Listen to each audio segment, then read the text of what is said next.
नमस्कार, मैं हूं वासिक मुस्तफ़ा और आप देख रहे हैं बोलता भारत। भारत की जब हम बात करते हैं और कहते हैं कि भारत बोलता है, ये हमारे चैनल का नाम भी है। और आज हम आपको एक चीज़ दिखाने वाले हैं कि कहां भारत बोल नहीं पा रहा है, कैसी दिक्कतें हैं भारत में जिसको कोई दिखाने वाला नहीं है, जिसकी कोई सूद लेने वाला नहीं है।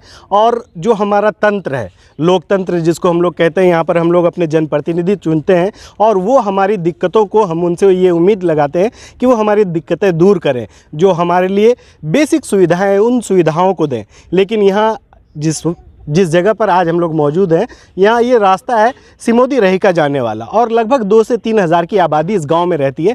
लेकिन इस गांव की आप हालत देखिए कि इस गांव को जोड़ने वाली जो सड़क है वो आज तक इस पर एक ईंट का टुकड़ा भी आप नहीं देख पाएंगे। अभी भी ये मिट्टी से बना हुआ सड़क है और बारिश के दिनों में जगह जगह इसमें कटान हो जाती है, जगह जगह इसमें पानी भर आता है और कमर भर पानी में लोग यहाँ सालों से, सदियों से इसी तरह से रास्ता पार कर रहे हैं। चुनाव दर चुनाव लोग अपने जनप्रतिनिधि चुनते हैं, लोग अपने विधायक चुनते हैं, लोग अपने मुखिया चुनते हैं। कई तरह के लोगों को चुना जाता है और आगे भेजा जाता है और उनसे ये उम्मीद की जाती है कि उनके लिए आवाज़ उठाएंगे। लेकिन शायद कहीं ना कहीं वो लोग इन परेशान लोगों को, इन ग्रामीण लोगों की आवाज़ उठाने में नाकाम है।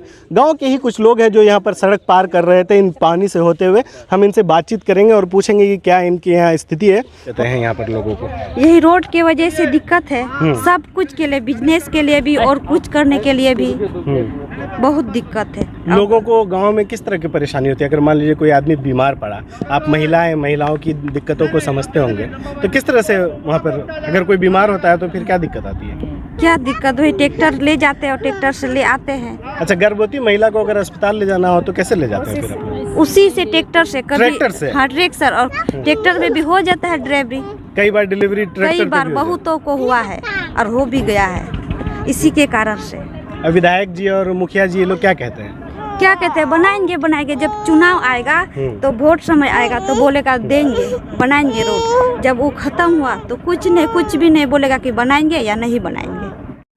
हमारे देश के एक महान स्वतंत्रता सेनानी थे भगत सिंह। उनका एक कहना था कि बहरों को सुनाने के लिए धमाके की आवाज़ होती है। लेकिन ये जो गांव के लोग हैं, ये ढोल नगारों के साथ अपनी आवाज़ ऊपर तक पहुंचाना चाहते हैं। इन चेहरों को देखिए और इन हाथों को देखिए, इन ढोलक पर थिरकते ये हाथ सिर्फ सरकार को जगाने की कोशिश कर रहे हैं। और इनकी ये चाहत है कि जो इनकी आवाज़ है, इनकी जो ज़रूरतें हैं, जो बेसिक चीज़ है सड़क, जब तक सड़क नहीं बनती है विकास की कोई भी शर्त पूरी नहीं की जा सकती है। ना तो गांव में शिक्षक पहुंच सकते हैं, ना ही डॉक्टर पहुंच सकते हैं और ना ही बाकी चीज़ें गांव तक पहुंच सकती है। तो ये आवाज़ सिर्फ नीतीश कुमार जी को और हमारे सारे तंत्र को, सिर्फ नीतीश की बात नहीं करेंगे, पूरे तंत्र की बात करेंगे। उस तंत्र को जगाने के लिए लोग ढोल नगारे बजा रहे हैं और इस कोशिश में है कि ये आवाज़ वहाँ तक पहुँचे जहाँ इनके लिए फैसले लिए जा रहे हैं। आइए देखते रहिए हमारे साथ, हम और भी चीज़ें आपको दिखाते रहेंगे। जो सड़क की स्थिति यहाँ है आज,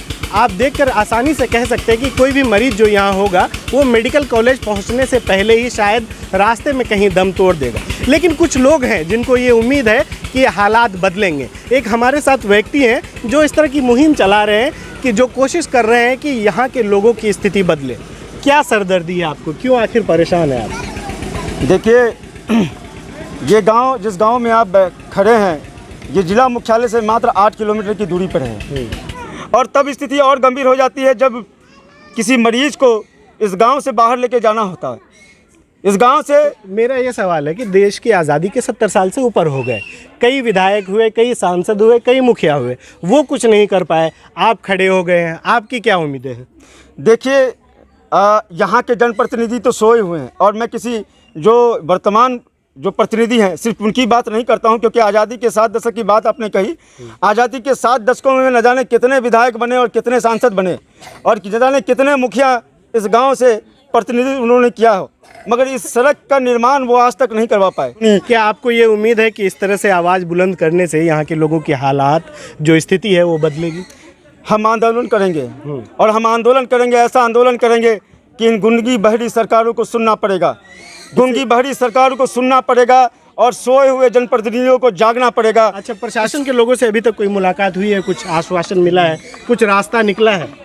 जी बिल्कुल, जिला पदाधिकारी से मैंने मुलाकात की थी इस सड़क को लेकर के, तो उन्होंने आश्वासन दिया था कि मेरे स्तर से जितना कुछ होगा मैं अपने स्तर से प्रयास करूंगा उस सड़क निर्माण के लिए।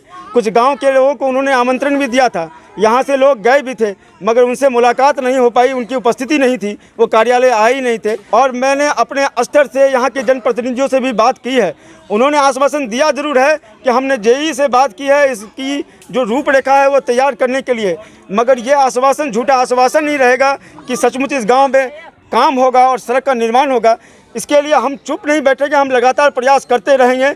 हम इस स्तर को अगर अब विधायक स्तर पर अगर नहीं बात बनती है तो उससे ऊपर के स्तर से भी बात करेंगे और इस सड़क का निर्माण कराने के लिए जो कुछ भी करना पड़ेगा हम बिल्कुल करेंगे। यहाँ के लोगों की भी ज़िंदगी में वो बदलाव आए, वो लोग अच्छे से अपना जीवन यापन कर सकें, उनके लिए स्कूल हो, उनके लिए कॉलेजेस हो, उनके लिए शहर जाना आसान हो, ताकि सारी तरक्की का मज़ा वो भी ले सके। जब तक सड़क नहीं बनेगी इस गांव को शहर से जोड़ा नहीं जा सकता है, और जब तक ये शहर से जोड़ा नहीं जाएगा तब तक बाकी सुविधाएं यहाँ तक नहीं पहुँच पाएगी। हालांकि उम्मीद है यहाँ के लोगों को, जिला प्रशासन से, यहाँ के जो भी लोग अगुवाई कर रहे हैं उन्होंने जिला प्रशासन के लोगों से, जिला पदाधिकारी से मुलाकात की है और आश्वासन मिला है कि जल्द ही इनकी ये दिक्कत को दूर किया जाएगा। उम्मीद आप भी रखिए, लोकतंत्र है, इसी उम्मीद के साथ हमारा लोकतंत्र चल रहा है। आप देख रहे हैं बोलता भारत और मैं हूँ आसिफ मुस्तफ़ा। अगर आप भी चाहते हैं अपने घरों को खूबसूरती से सजाना तो संपर्क करें ओम डेकोर रामबाग पूर्णिया, जहां मिलेगा 3D wallpaper, PVC flooring, artificial grass, modular kitchen and all decoration items. हमारा कॉन्टैक्ट नंबर है 8435307773 और 8889555527।